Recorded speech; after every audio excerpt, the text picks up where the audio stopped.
제가 질문 하나 드리겠습니다. 도둑놈이 지금 경찰에게 쫓기고 있어요. 삼거리가 왔습니다. 그 삼거리에서 좌측으로 갈까요? 우측으로 갈까요? 도둑놈이 좌측으로 갈까요? 우측으로요? 왜 대답이 없을까요? 네, 좌측 소리가 많이 들립니다. 그럼 경찰이 뒤쫓아오다가 도둑을 놓쳤어요. 근데 좌측으로 갔을까? 우측으로 갔을까? 판단해가 이 경찰은 어느 쪽으로 가겠어요? 우측일까요? 좌측일까요? 모르죠. 어떻게 선택하느냐 달라있는데 심리학적으로는 그렇게 얘기를 합니다. 사람이 죄가 있으면 좌측으로 가기가 쉽다는 거예요. 심리적으로 볼 때. 그러나 여러분, 그건 선택의 문제 아니겠습니까? 그렇죠? 어디를 선택했느냐? 좌측길이냐, 우측길이냐? 도둑이 좌측길을 선택했는데 경찰이 와서 또 좌측길을 선택해 가서 잡으면 그건 운이 좋은 거겠죠. 그런데 여러분, 우리의 모든 삶에는 선택의 문제가 참 중요합니다. 오늘 내가 무엇을 선택하느냐? 그래서 순간의 선택이 영혼을 좌우한다는 그런 말이 있지 않습니까? 그래서 이런 순간의 선택, 영혼을 좌우한다.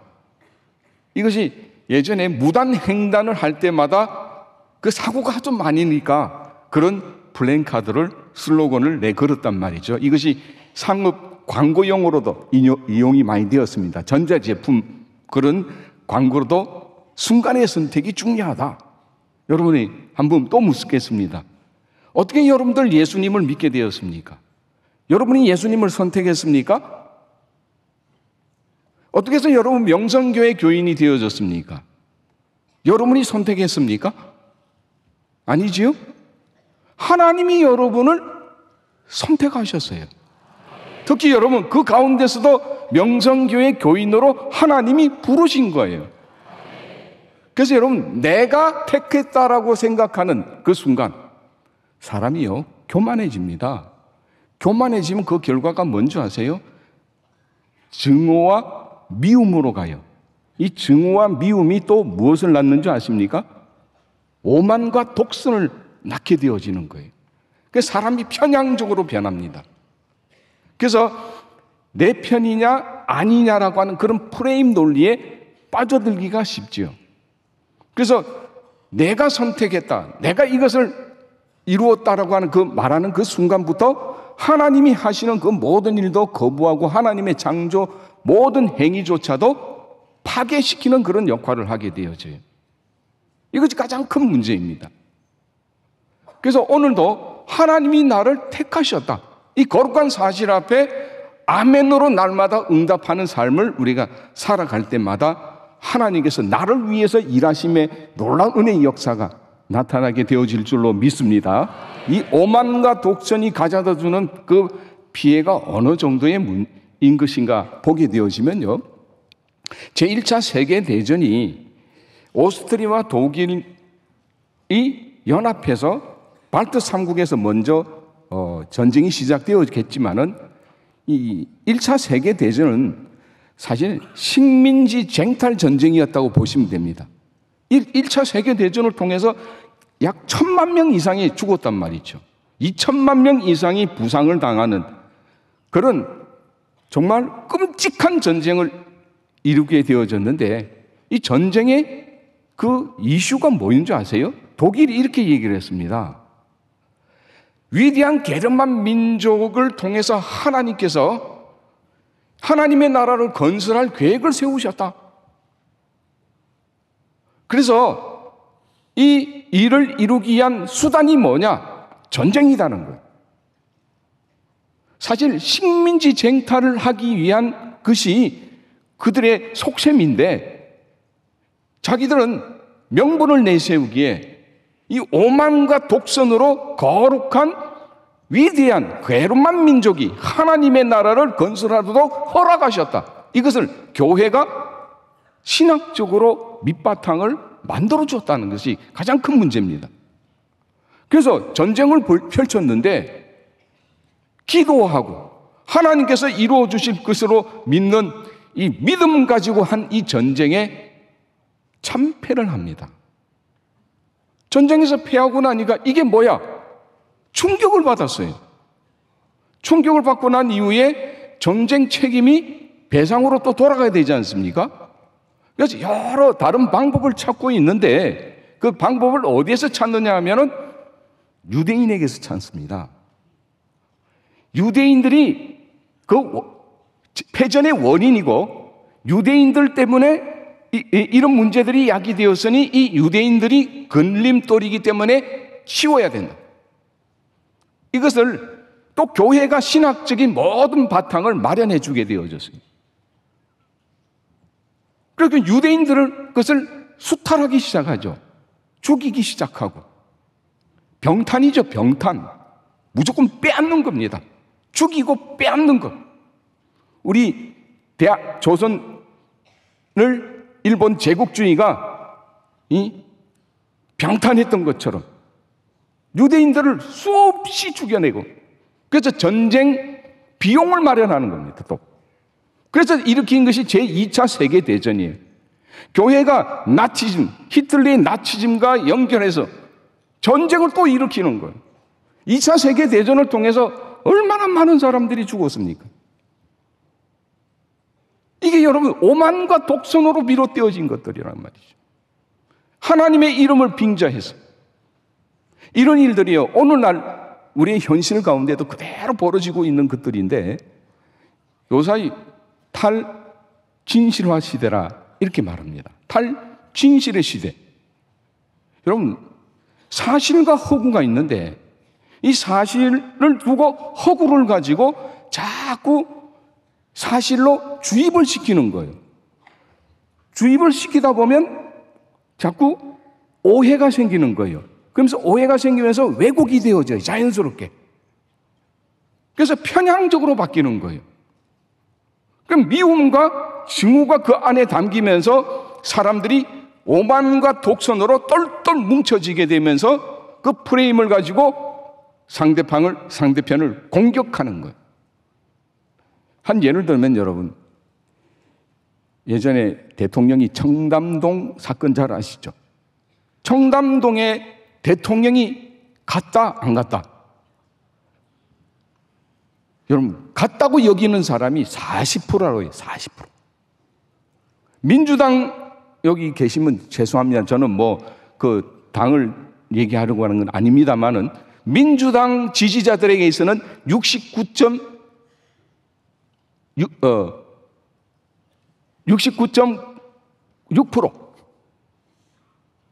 거의 70% 가까이 대통령이 그 청남동 갔다는 거예요. 왜 그렇게 되었을까요, 여러분? 자꾸 왜곡시키는 거예요, 왜곡.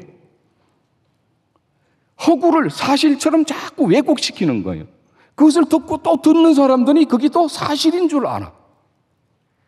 이런 게 작게는 우리 안에도 지금 벌어지고 있어요. 제가 예전에는 이 땀을 흘려야 몸에 좋다 이런 얘기를 들어서 제가 찜질방을 한동안 다닌 적이 있습니다. 찜질방 가서 그래서 좀 땀 좀 흘리려고 있으면 아줌마들이 왜 이렇게 시끄러운지 모르겠어요. 근데 제일 문제는 뭐냐면 그 시끄러운 사람들이 대부분 교인들이야. 권사님, 집사님 하고 그걸 모여 앉아가지고 이런 얘기 저런 얘기 하는데 목소리 좀 안 들리게 좀 하면 어떻습니까? 다 들려. 권사님 들어봐. 내가 이번에 누구한테 얘기 들었는데 하나도 빼지 않고 하나도 더하지 않고 그대로 내가 말한. 근데 30분 동안 얘기를 해. 하나도 더하지 않고 빼지도 않고 30분간을 그렇게 얘기를 잘해. 예수쟁이들은 그래서 말이 많고 말이죠. 물에 빠뜨려서 너 입만 동동 뜬다고 하는 이유가 예수쟁이는 그렇게 말이 많아.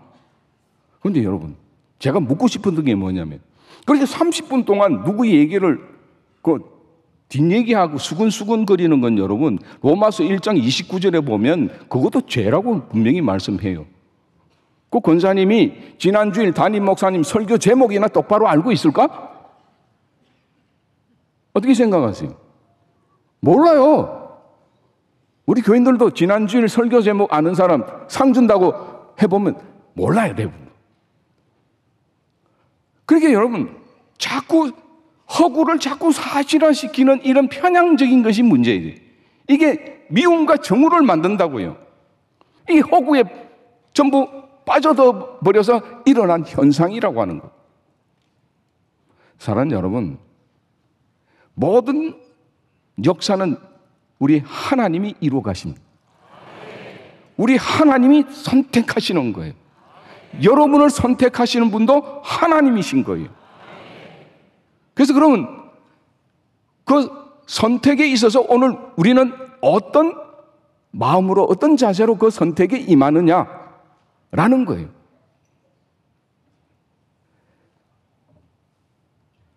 이 하나님의 부르심을 신학적 용어로 소명이라고 합니다. 소명. 콜링이에요. 콜링. 하나님이 부르시는 거예요. 콜링. 이게 버케이션. 이 회사에서 사람들을 부를 때 직업적으로 부름을 버케이션 그러는 거예요. 여러분, 하나님은 우리를 부르심이에요. 그 부르심에 있어서는 하나님의 뜻 안에서 선택하시는 거예요. 그래서 우리는 하나님의 부르심에 순종할 때에 하나님의 역사가 나를 통해서 이루어져 가는다라고 하는 거룩한 사실을 여러분 결단코 잊지 마시기를 바랍니다. 어떤 권사님이 좀 나이가 드셨는데 벌써 뒷자리에 앉아 계셨어요. 운전자가 갑자기 급정거를 하니까 맨 뒷자리에서 그냥 다다다다다 해가지고 앞으로 나가가지고 운전사 옆에 딱 섰어요. 무안하니까 운전수 양반 나 불렀어? 그랬다는 거지. 하나님의 부르심을 그 정도로 여러분 우리가 느끼고 있지 않는가? 단순히 내가 부름받음이 그 이유가 뭘까? 그렇다면 하나님은 어떤 사람을 부르느냐 이거 중요한 것 아니겠어요? 하나님께서는요 아무나 부르시는 게 아니에요. 가장 중요한 요소는 준비된 자를 부르신다라는 사실입니다. 이솝이 집사로 있을 때입니다. 이솝 우화로 유명한 그분이죠. 주인이 어느 날 불러서 이솝아 내가 목욕탕을 가야 할 터이니 목욕탕에 사람이 많은지 없는지 확인 좀 해보거라. 예 주인님 하고 목욕탕을 가서 보니까 사람들이 바글바글해. 근데 이솝은 돌아와서 자기 주인에게 주인님 목욕탕에 아무도 없습니다. 그래서 이제 주인이 목욕탕을 가서 보니까 사람이 바글바글 하잖아요. 화가 나서 돌아와가지고 이솝 이놈아 아니 목욕탕에 사람들이 그렇게 많이 있는데 한 사람도 없다니 그게 무슨 말이냐? 그랬더니 이솝이 이렇게 대답합니다. 주인님의 명을 받아서 목욕탕으로 가는 그 바로 앞길에 큰 돌이 하나 놓여져 있는데 어떤 누구도 그 돌을 치우는 사람이 없었습니다. 그래서 그 목욕탕에 있는 사람들은 사람으로 볼 수가 없습니다. 그래서 한 명도 없었다고 했습니다. 라는 거예요. 우리 주님, 우리 예수님께서요, 제자를 선택하는 걸 우리가 한번 보십시다. 12제자를 택할 때에 갈릴리 호수 주변으로 가셨어요. 대부분 제자들을 갈릴리 지역에서 거두셨다는 거예요. 근데 베드로만 보더라도 왜 베드로를 찾아갔을까? 생각해 보세요. 아니, 그 사람이 뭐 배운 게 있습니까? 가진 게 있습니까? 뭐 지혜가 뛰어납니까? 있는 건 욱하는 성질밖에 없는 이 베드로. 그런데 예수님께서 그 베드로를 찾아가셨다니까요. 베드로가 예수님을 찾아온 것도 아니에요. 예수님이 왜 베드로를 찾아가실까? 다른 이유가 아닙니다. 베드로가 준비되어 있었기 때문에 그래요. 생명부지의 청년이 와서 뭐 비록 기적은 보여줬죠. 그물을 우편에 던져라. 그랬더니 그물이 찢어질 만큼 많이 잡혀졌더라. 친구들을 불러서 나누어서 할 만큼 많은 양이 잡히니 어이 주님 저는 죄인이로소이다. 나를 떠나소서. 그렇게 했던 베드로잖아요. 근데 나를 따르라 그러니까 이 베드로가 그물을 버려두고 따라가는 거예요. 여러분 같으면 따라가시겠어요? 생명부지의 청년이 와서 내가 너를 사람을 낚는 업으로 만들어주겠다. 날 따라와. 뭔 소리 하는 거야? 헛소리하고 있어. 이게 일반적인 답일 겁니다. 그런데 베드로 따라가잖아요. 이렇게 하나님께서는요, 준비된 사람을 택하시는 거예요. 마태복음 22장 14절 말씀을 보면 청함을 받은 자는 많으나 택함을 받은 자는 적다 그랬어요. 외적 소명이 있고 내적 소명이 있다 이 말입니다. 우리가 겉으로는 다 청함 다 받은 자예요. 외적 소명을 가진 듯해 보여요. 그러나 내적 소명, 청함을 받은 자냐 택함을 받은 자냐, 이것은 오늘 우리가 말씀 가운데 스스로가 진단해 보시기 바랍니다. 두 번째는 여러분, 자부심이 있는 사람을 하나님은 택하세요. 사람에 대해서 자부심이 아니에요. 내 자신에 대한 자부심도 아니에요. 하나님에 대한 자부심이 있는 사람을 하나님이 택하시더라는 거예요. 여러분, 다윗을 보세요. 그는 소년입니다. 양치는 목동이에요. 그것도 배운 게 없어요. 그 당시 그렇게 학교도 있지도 않았습니다. 가정교육이 중심이 되어지는 그런 사회였기 때문에 뭐 해당이 있었는지 모르겠습니다. 그렇지만 이 무식한 이 소년 다윗이 전장터에 갔다가 골리앗을 보는 겁니다. 하나님을 모욕하는 이 골리앗을 바라보면서 이 소년 다윗이 참지 못하는 거예요. 사울 임금부터 시작해서 모든 병사들은 꽁무니를 빼고 머리를 숙여서 겁을 벌벌 먹고 떨고 있는 그들이 보면서 이 다윗은 흥분을 하는 거예요. 하나님의 이름 모욕하는 너, 내가 하나님의 이름으로 나가노라. 이 자신감으로 소년 다윗이 똘똘 뭉친 거예요. 그래서 강가에 가서 돌 몇 개를 주세요? 제가 이 신대원 시험에 나왔던 거예요. 돌멩이 몇 개? 5개. 천영호 장로님이 답답하네. 그래도 신학 공부했다고. 5개. 우리 스승님 앞에 죄송합니다. 여기 앞에 지금 스승님들이 지금 다 앉아 있어가지고요. 겁나네. 왜 째려보지 마세요. 다윗이 5개의 돌을 가지고 오잖아요. 그냥 우리는 사실 한 방이면 되지 않습니까? 믿음이 있으면 한 방으로 끝내야지. 그런데 이 다윗은요, 하나님의 이름으로 나가노라 하면서 5개의 돌을 준비했단 말이에요. 하나님이 하시는 일은 한 방으로 끝내야 될 거 아니에요? 그런데 이 다윗은 5개를 준비합니다. 하나로 안 되면 그 다음이 있다 이거예요. 그 다음 안 되면 또 다음이 있다는 거예요. 이게 여러분 자부심이에요. 셀프이스템, 자긍심이라고 말할 수 있죠. 자존감. 이것이 분명히 갖춰진 자를 하나님은 택하신 거예요. 그 다음으로 하나님이 택하시는 자는 누구냐? 온유한 자를 택하십니다. 이 온유라는 뜻이 무엇인지 아시죠? 순하다는 뜻이 아니에요, 여러분. 양과 같은 사람들, 그건 순한 사람이라고 얘기해요. 온유한 사람. 이 온유한 사람은 무슨 의미냐면은 길들여진 사람이란 뜻이에요. 여러분 서커스를 보셨어요? 저는 광저우 가서, 그것도 얘기하려면 너무 기니까 가고 싶어서 간 것이 아니라 중국 광저우에 가게 되어진 그 어쩔 수 없는 일이 있었습니다. 그래서 광저우 간 김에 서커스나 구경하자 하고 가서 구경을 해보니 세상에 그런 서커스가 어디 있습니까? 아니 사람이 사자, 호랑이, 곰을 마음대로 부립니다. 아니 맹수들이잖아요. 이 맹수들이 사람의 회초리 하나로 다 움직이는 것을 보고 이야 어떻게 저럴 수가 있을까? 여러분 이 맹수가 이 사자의 호랑이, 곰, 이 맹수가 훈련받아서 온유하게 되어진 거예요. 이 상태를 말하는 거예요. 하나님은요 우리를 택하여 부르실 때에 온유한 자를 부르시는 거예요. 아마 오늘 주인공이 모세가 그렇게 그런 모습을 가지지 않았습니까?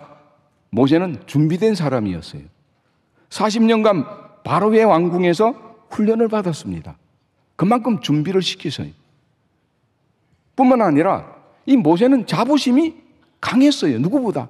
히브리인이라고 하는 이 애굽의 왕자라고 하는 신분보다는 본인 스스로가 히브리인이라고 하는 이 자긍심이, 이 자존감이 대단했던 사람이 이 바로 모세잖아요. 뿐만 아니라 이 모세는 그 히브리인이라고 하는 그 자부심이 오히려 큰 일을 벌이게 되어져서 애굽 사람을 한 주먹으로 쳐 죽이고 광야로 도망치게 될 수밖에 없었어요. 거기서 또 40년간 훈련을 통해서 이 모세가, 욱하는 성질을 가진 이 모세가 온유하게 바뀝니다. 그때 하나님이 부르시는 거예요. 호렙산 떨기 나무 사이 가운데 불꽃이 일어나며 하나님께서 부르십니다. 모세야, 모세야. 그 소리를 듣고 모세가 올라갑니다. 주님, 제가 여기 왔습니다. 그때 하나님 말씀하시죠. 느닷없이 하나님께서 이 모세를 부르신 거예요. 모세는요, 하나님의 음성을 80년 만에 처음 들으면서 그 음성을 듣는 순간 소명이 그 안에 임한 겁니다. 주님과의 거룩한 만남. 이 만남이 진짜 만남인 것이고 이 만남이 소명을 이루는 순간인 거예요. 하나님께서 이 모세에게 이제 너의 역할에 대해서, 사명에 대해서 설명하십니다. 내가 너를 부른 이유는 너로 내 백성을 애굽 땅에서 구원하게 하려 합니다. 네가 애굽으로 돌아가서 내 백성을 먼저 약속된 땅으로 가거라. 그랬더니 이 모세가 어떻게 합니까? 아유, 하나님, 내가 간들 저들이 내 말을 듣겠습니까? 그리고 나 이제는 다 힘도 떨어지고 나이도 먹고 이제 내가 할 수 있는 것 아무것도 없습니다. 이렇게 변명만 늘어나요. 성경에는 다 기록하고 있지 않지만은 그 변명을 수없이 늘어났을 거예요. 이 모세가 그 이후에도 계속 변명하잖아요. 나는 입이 어눌해가지고 하니까 너 형 아론이 있지 않느냐? 사실 모세가 입이 어눌한 사람이 아니에요. 언변이 뛰어난 사람이에요. 자꾸 핑계를 다는 거야. 그래서 하나님께서는 계속 사명을 부여하시죠. 근데 사명을 안 받는 거야, 자꾸. 그러니까 하나님께서는 이 모세에게, 야, 너 손을 오른손 품 안에 넣어보거라. 품에 넣었다고 빼니까 뭐가 됐어요? 문둥병으로 되죠. 다시 손을 품 안에 넣어보아라 하니까 또 온전하게 들어왔어. 그래도 말 안 들어. 그 증표 가지고도 안 돼. 야, 내가 너와 반드시 함께 하겠다고 하지 않느냐? 그러면 네 손에 있는 게 뭐냐? 지팡이니다. 던져봐라. 뱀으로 변했어요. 근데 뱀으로 변한 그 지팡이를 다시 잡으라고 말씀하셔요. 여러분, 뱀의 꼬리를 잡는다. 뱀의 꼬리를 잡으라고. 여러분, 뱀 잘 아시죠? 이 뱀은 굉장히 유연성이 좋습니다. 꼬리를 잡으면 안 돼요. 뱀을 잡는 방법은, 제가 뱀 잡는 데는 그냥 좀 알려진 사람이었거든요. 옛날에는 우리 뭐 시골에서는 또 그런 것도 또 많이 하잖아요. 옛날에. 근데 제가 군에서 배운 게 이 뱀 잡는 거를 할 수 없이 배웠어요. 먹고 살려고 배운 게 뱀 잡는 기술을 배우게 되어졌는데, 어느 날 여단장님이 와서 양하사, 제가 또 이제 하사관 출신이니까 어쩌다가 또 하사관 됐어요. 이것도 뱀 좀 잡아줘 까지 말할 만큼 뱀은 머리를 탁 잡아요. 여기 목덜미, 손으로 목덜미 탁 잡아채면 돼요. 독사라고 하더라도. 사람 손이 더 빠릅니다. 굉장히 빨라요, 사람 손이. 안 되면 그냥 나뭇가지 같은 거라도 목을 탁 눌려서 잡아가지고, 이 목덜미가 제일 약해, 뱀은. 그 가죽, 목덜미를 손톱으로 턱 따면 쭉 당기면 싹 벗겨집니다.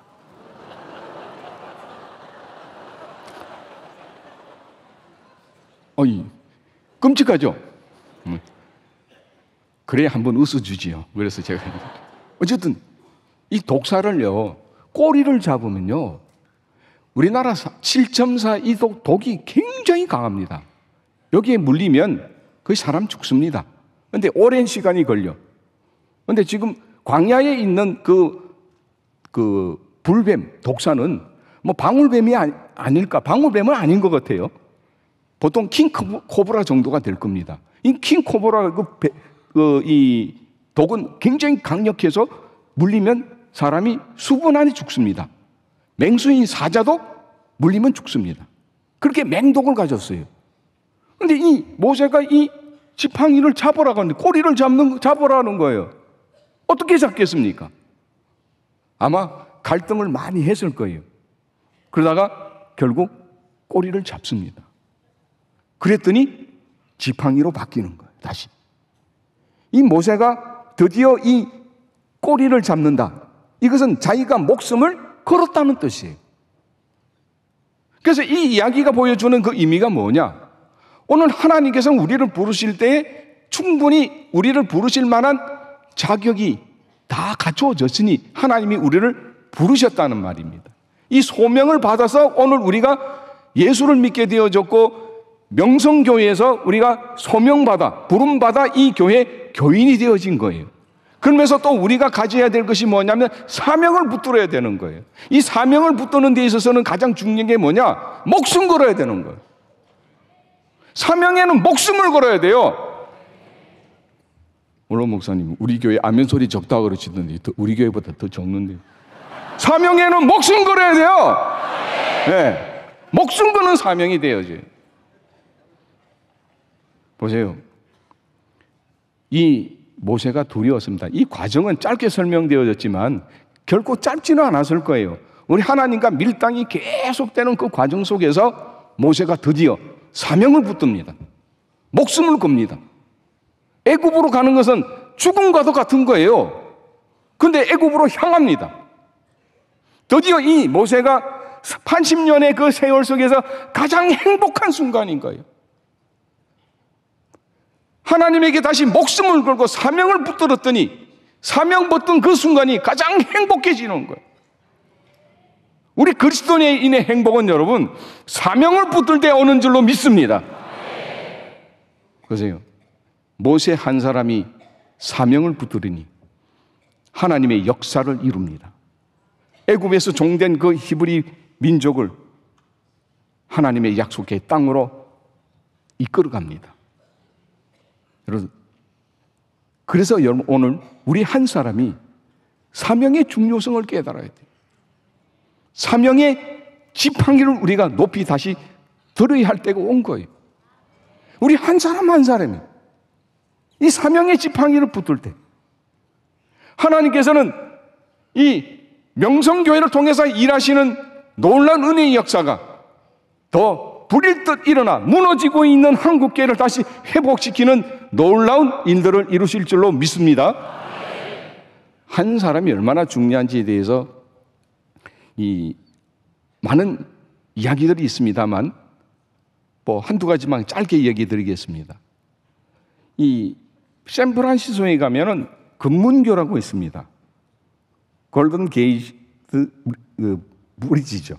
아이고 영어로 하려니 잘 안 됩니다. 샌프란시스코 뭐 가서 금문교를 여러 번 갔다가 저는 맨날 안개 낀 것만 보고 금문교를 제대로 보질 못했습니다. 근데 이 금문교가 어떻게 세워졌는지 그 배경을 보면 이 현수교지 않습니까? 이 다리를 섬과 섬을 연결시키기 위해서 보면은 그 물살이 얼마나 샘은지 모릅니다. 우리나라 율들목 같은 명란해전이 있었던 그런 것처럼 굉장히 이 물살이 센 곳이기 때문에 현수교를 놓을 수밖에 없어요. 그 긴 현수교를 놓기 위해서는 어떻게 놓아야 될까? 그래서 이 연날리기 대회를 했어요. 그래서 어떤 소년인데 호마올스라고 하는 이 소년이 연날기로 이쪽에서 저쪽 끝에 딱 도착하게 만들었어요. 연실 하나가 거기 도착하게 되어지고 그 연실 하나가 연결되어져서 금문교가 만들어진 거예요. 세워진 거예요. 여러분 작은 거 하나예요. 우리가 받은 사명 대단한 거 아니에요, 여러분. 목숨 걸어야 할 그 사명, 연실 하나와 같은 거예요. 우리의 생각 하나가 어디에 있느냐가 중요한 거예요. 정주영 공법이라고 여러분 잘 아시죠? 시화호 지금 가면 거기에 뚝을 막을 때에 거기서 조류가 너무 조석 간만차가 심해가지고 조류가 너무 세서요. 마지막 물막이 공사가 안 되는 거야. 그러니까 정주영 씨가 생각해낸 게 없냐면 러시아에 가서 폐선박을 사다가 그 앞에 가로막아가지고 그 뚝을 연결시켜서 그래서 세계적인 정주행 공법으로 세워진 거예요. 그뿐이지 않습니까? 이명박 전 대통령 장로님, 그분이 말레이시아 이 페낭 다리를 놓으신 분인데 그 페낭을 가보면 그 다리가 저도 가봤습니다만은 그 뻘이 너무 깊어서 교각을 아무리 세워도 안 된다는 거예요. 그래서 이 토목광사에서 세계 최고의 권위를 가진 것은 영국이고 그 다음에 일본입니다. 영국과 일본이 두 손 들어버렸어요. 그런데 한국에 현대건설에서 하겠다는 거예요. 그래서 이명박 대통령이 그 페낭 다리를 연결시켜서 교각을 세워야 되는데 이 정주영 회장의 한 일을 힌트로 얻어가지고 러시아에 가서 폐선박 2대를 사와가지고 거기다가 콘크리트를 그냥 박아서 그냥 뻘 속에 깊이 탁 박아놓고 거기다 기둥을 딱 세우게 되어진 거예요. 그래서 그것을 연결을 해서 이 다리를 건설하게 되었는데 그건 또 이명박 공법이 된 거예요. 한 사람의 정말 뛰어난 아이디어 하나, 이것이 세상을 바꾼다는 거예요.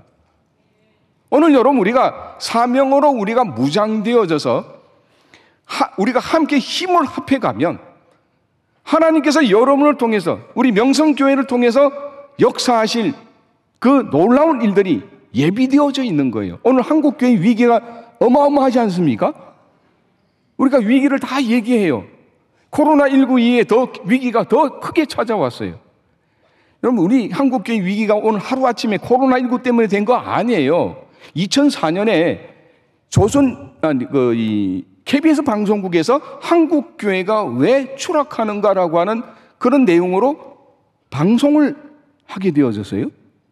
그러다가 2007년에 와서는 시사저널에서 한국교회 왜 몰락하는가 하는 그런 기사로 도배되어졌어요. 아니 그때 한국교회가 뭐가 문제가 있다고? 그 이전에 휴거 사건으로 해서 우리 한국 사회를 혼란스럽게 만들었던 건 있죠. 이단들의 행위들 때문에 교회가 많은 피해를 본 것은 있겠죠. 그런데 세상이 교회를 걱정하기 시작했던 때가 2004년, 2007년에 드러났어요. 그때 우리 원로 목사님께서 총회장님을 하시면서 300만 운동을 했어요. 2008년에. 처음에 400만을 하시다가 300만 운동을 했어요. 300만 운동할 때 우리 그 교세가 어느 정도였냐면 268만 6,812명이었어요. 외우느라고 혼났습니다. 그래서 300만 운동을 하자. 그리고 온 교회들이 우리 서울 동무에도 힘을 다해서 그냥 최선을 다했습니다. 그래서 300만을 넘었었습니다. 2010년도에. 그때 몇 명이냐면은 302만 8,646명. 잘 외웠습니다.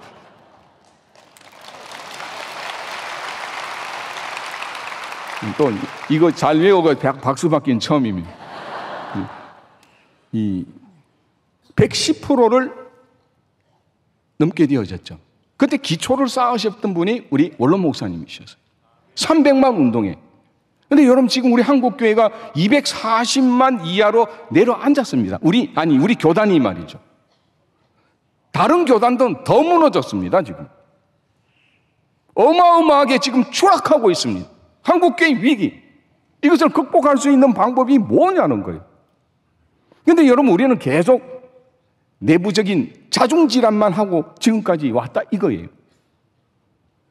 지금 한국 교회가 이미 초락하고 있는 상황 속에 이 허구를, 이 편향적인 그런 생각을 가진 사람들로 인해서 하나님의 거룩한 이 복음의 역사를 거스리는 일들을 우리 스스로가 벌려오면서 추락해버린 거예요.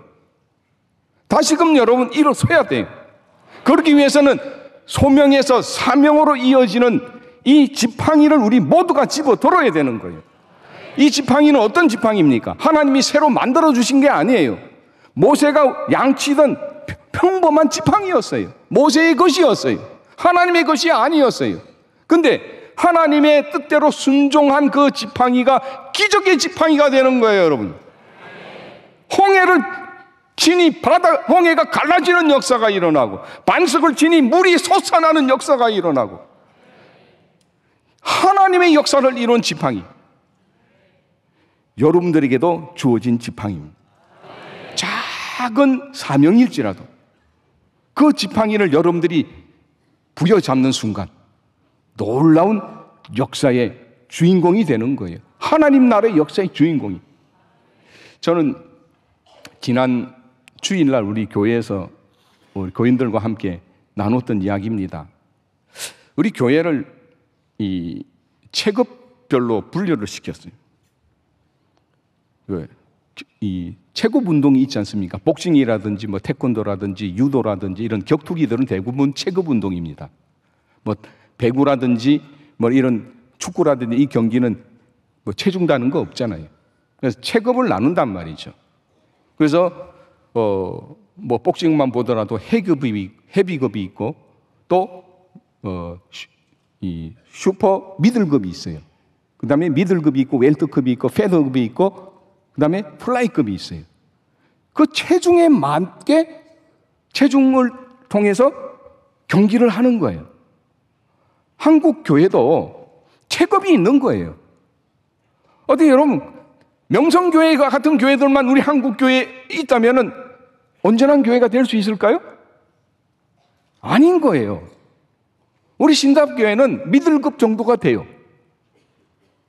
그래서 우리 미들급 정도 되는 우리 교회가 미들급의 수준에 맞는 우리 사명에 최선을 다하자. 우리가 힘을 다하면, 우리가 여기서 힘을 다하면 한국 교회가 다시 일어날 것이다. 우리 명성교회가 슈퍼 헤비급이잖아요. 이 헤비급으로서의 역할이 있는 거예요. 그 자부심을 가지셔야 돼요. 최선을 다하셔야 돼요. 여기서 여러분 1등이 되면 돼요. 1등 하고 있잖아요. 그래서 저는 우리 미들급에서 우리 신답교회가 1등 금메달 따자! 그랬더니 아멘 했어요. 우리 미들급에서 최선을 다할 겁니다. 슈퍼 헤비급 우리 명성교회에서 최선을 다하시기 바랍니다. 이 명성교회 교회 여러분들은 원팀입니다. 원팀이에요. 원로 목사님, 우리 담임 목사님, 그리고 부교육자들, 우리 장로님, 권사님, 안수 집사님, 그리고 서리 집사님, 평신도 모두가 원팀이란 거예요. 이것을 잊어버리면 안 돼요. 이 원팀이 잘 어울려서 사명을 다할 때, 또 우리 미들급의 우리 신답교회도 원팀을 이뤄서 최선을 다할 때 우리 교단이 원팀이 되지 않겠습니까? 이게 교회인 거예요, 여러분. 교회는 너희 교회, 우리 교회 나누는 게 아니에요. 너희 교회나 우리 교회나 같은 교회라고 하는 거예요. 하나의 교회예요. 원팀이 돼야 돼요. 그래서 다시금 여러분 이 무너지고 있는 이 한국 교회를 다시 회복시킬 수 있는, 다시 300만으로 다시 이끌어낼 수 있는 그 모든 일에 명성교회가 슈퍼 회기법으로서 앞장설 수 있기를 바랍니다. 새로운 회복의 마중물이 되시기를 바랍니다. 이것을 기대합니다. 그래서 우리는 소명에서 사명으로 가는 이 모든 것들이 분명해야 되고, 여러분이 사명으로 지으면 목숨 거는 이 사명을 통해서 다시 추락한 이 한국 교회를, 우리 교단을 회복시키고 치유하고 부흥으로 이끄는 놀라운 은혜의 역사가 있음으로 통해서 사랑하는 우리 명성의 모든 교우들이 주 안에서 강건하고 요셉의 참처럼 늘 삶이 형통하고, 오늘 여러분이 가지고 있던 모든 문제들이 이런 사명 안에서 해결되어지고 기적을 이루는 승리의 역사를 형통하게 하는 자의 또 복을 누리는 우리 명성교회 모든 교우들이 되어지시기를 여러분을 부르셔서 거룩한 사명을 맡겨주신 우리 주님의 이름으로 축원합니다.